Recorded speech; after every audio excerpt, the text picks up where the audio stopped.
A day in the life of the fake news media.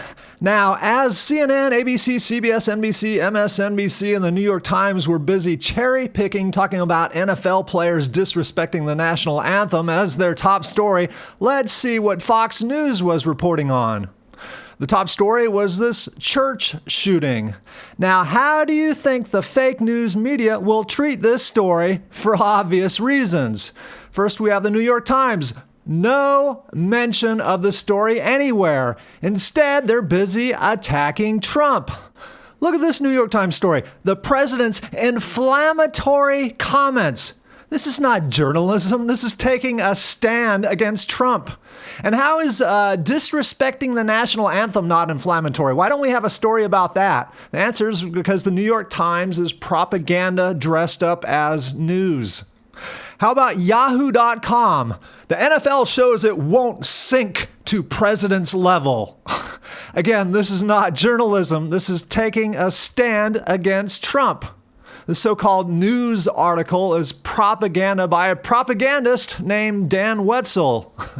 Next, we have ABC. Once again, the NFL is their top story. And notice how all the commentary is from people who are against Trump.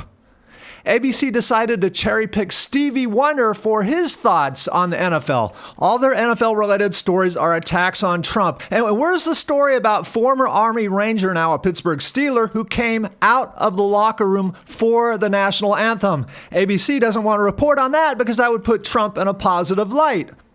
CBS, top story. The church shooting, tiny little article off to the side here. How about NBC? Top story again. And notice how NBC cherry-picked Trump hater Mark Cuban for his commentary. This is how the fake news media shapes opinions, by cherry-picking what is news and what isn't news. Last but not least, let's just take a look at MSNBC, and sure enough, top headline, and sure enough, they cherry-picked Trump hater Stevie Wonder.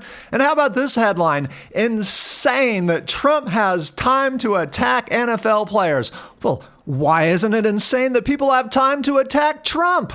Better yet, isn't it insane that supposed news outlets that are supposed to be unbiased are busy taking partisan swipes against the president? Why do we have supposed news outlets spreading propaganda? Did any of their journalists learn how to report the news without taking sides? Obviously not.